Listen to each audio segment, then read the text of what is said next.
అందరూ బాగున్నారా? నేను మీ శ్రీ హర్పిసిన స్వాగతం. మీ అందరికీ నమస్కారం. అయితే అందరికీ కూడా గురు పౌర్ణమి శుభాకాంక్షలు.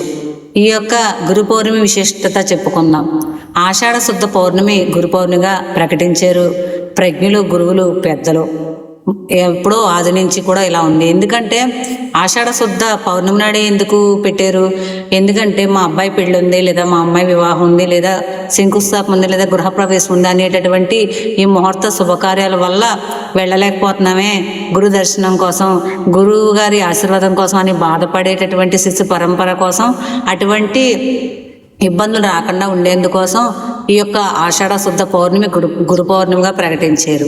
ఏదైనా కూడా మన యొక్క బాధ్యతలను కూడా మనం సక్రమంగా నడిచేందుకు మనం ఈ ఇహంలోనే కాకుండా పరానికి సంబంధించినటువంటి అన్నీ కూడా మనం పొందేటందుకు ఏది పెట్టినా మన గురించి కూడా ఈ యొక్క ఏదైతే శృతి స్మృతి పురాణాలు ఉన్నాయో వాటి ఆధారంగా గురువులు మన కోసం పెట్టించారు. అలాంటి గురువు గారి పాద పద్మాలకు శతకోటి నమస్కారాలు చెప్పాలి మనం అందరం కూడా. గురువు గారి గురించి చెప్పాలంటే చెప్పనాలి కాదు, ఎంత అని చెప్పలేము. గురువు గారి కృపా కటాక్ష వీక్షణాలు అలాంటివి. ఏమంటారు మీరు? నేను చెప్పింది నిజమనిపిస్తే కనుక హర్పిషన్ లైక్ చేయండి, షేర్ చేయండి, సబ్స్క్రైబ్ చేయండి. బాయ్.